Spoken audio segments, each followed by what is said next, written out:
નમસ્કાર મિત્રો, પરીક્ષા પે ચર્ચા 2026માં રજીસ્ટ્રેશન કેવી રીતે કરી શકાય તે અંગેની માહિતી આપની સમક્ષ પ્રસ્તુત કરવામાં આવે છે. માનનીય પ્રધાનમંત્રી શ્રી નરેન્દ્રભાઈ મોદીનો ઇન્ટરેક્ટિવ પ્રોગ્રામ પરીક્ષા પે ચર્ચા 2026 જાન્યુઆરી 2026માં યોજાનાર છે, જેમાં ધોરણ 6 થી 12ના વિદ્યાર્થીઓ, શિક્ષકો તેમજ વાલીઓ સહભાગી થઈ શકે છે.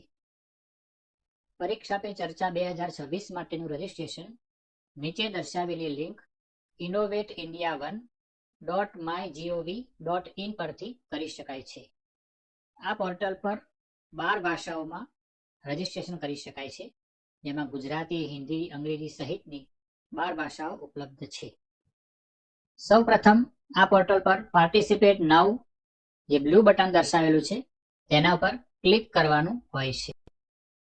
પરીક્ષા પે ચર્ચા 2026 માટેનું રજીસ્ટ્રેશન વિદ્યાર્થી પોતાની જાતે પણ કરી શકે છે, તેમજ શિક્ષક દ્વારા પણ વિદ્યાર્થીઓનું રજીસ્ટ્રેશન કરી શકાય છે.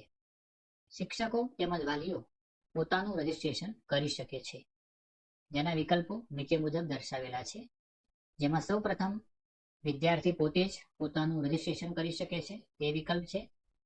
ત્યારબાદ શિક્ષક દ્વારા વિદ્યાર્થીનું રજીસ્ટ્રેશન કરી શકાય છે તે વિકલ્પ છે.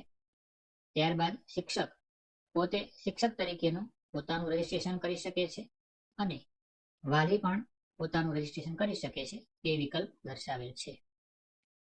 વિદ્યાર્થી પોતાના મોબાઈલ નંબર કે ઈમેલ આઈડી દ્વારા ઓટીપી મેળવીને રજીસ્ટ્રેશન કરી શકે છે અથવા ડિજીલોકર દ્વારા પણ રજીસ્ટ્રેશન કરી શકે છે. આ બંને વિકલ્પો અત્રે દ્રશ્યમાન થાય છે. વિદ્યાર્થીએ પોતાનું રજીસ્ટ્રેશન કરવા માટે student name, email ID, mobile number, gender, date of birth, class અને એડ્રેસ જેવી પોતાની વિગતો રજૂ કરવાની રહે છે. ત્યારબાદ વિદ્યાર્થીએ પોતાની શાળાની વિગતો જેવી કે school name, board, address, country, state, district અને પિનકોડ આ વિગતો રજૂ કરવાની રહે છે.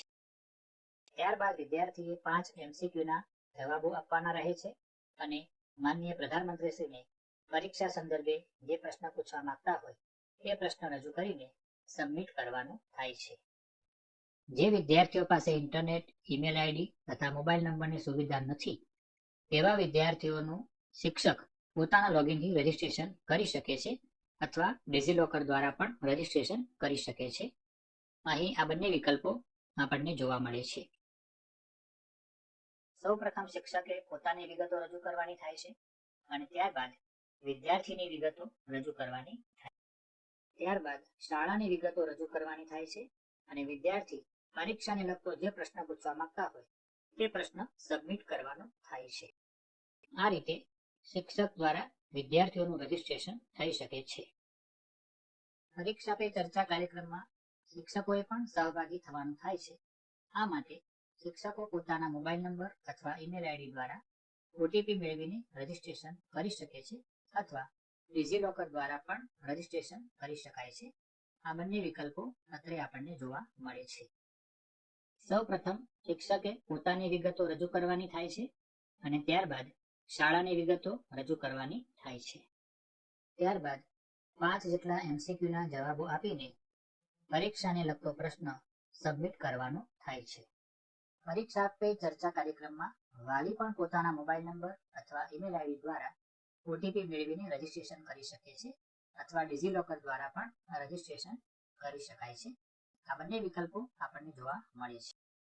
તેમાં સૌપ્રથમ વાલીએ પોતાની વિગતો અને ત્યારબાદ બાળકની વિગતો રજૂ કરવાની થાય છે અને ત્યારબાદ 5 MCQના જવાબો આપીને પરીક્ષાને લગતો પ્રશ્ન સબમિટ કરવાનો થાય છે.